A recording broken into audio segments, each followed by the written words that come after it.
Yet another important feature of microeconomics is it has limited scope. Yes, microeconomics deals with individual level of economic units. It goes to the such a small level, individual level of a bigger economic variable, and hence it has a limited scope. As it deals with only this individual economic unit, it doesn't consider the whole economic issues. The nationwide economic problems like poverty, inflation, deflation, balance of payment, unemployment, economic growth, population, all those similar nationwide economic issues, economic concept, economic problems are not considered in microeconomics. And hence, microeconomics have limited approach, or microeconomics has limited scope. Let us understand how it is limited. See, the economics branch which deals with the national level, global level economic issues is macroeconomics.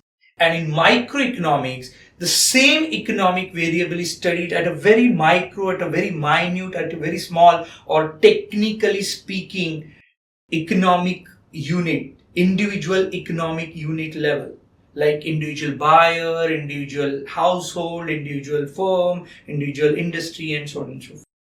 So, let's say price of a product has increased. So how it affects the demand of an individual person will be studied under microeconomics. But if there is an overall increase in the price level of all the economy, we call it as inflation. So as the overall price level of the economy has increased, so automatically the purchasing power of a consumer has reduced. So this phenomenon is known as inflation, is studied under macroeconomics. Similarly, exactly contrary phenomena is deflation. In deflation, the price of a commodities keep on decreasing. As demand for commodity has reduced, so automatically it affects the reduction in production, it automatically affects the unemployment, and hence there is an overall reduction in the overall economic demand. Now this concept is never studied in microeconomics because microeconomics deals with the individual level. It doesn't study the overall level.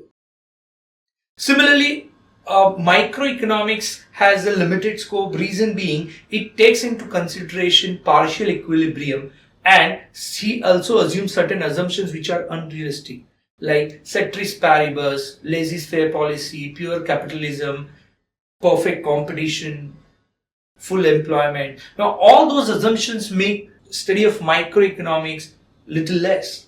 Apart from this, as we know, every situation is affected by various parameters.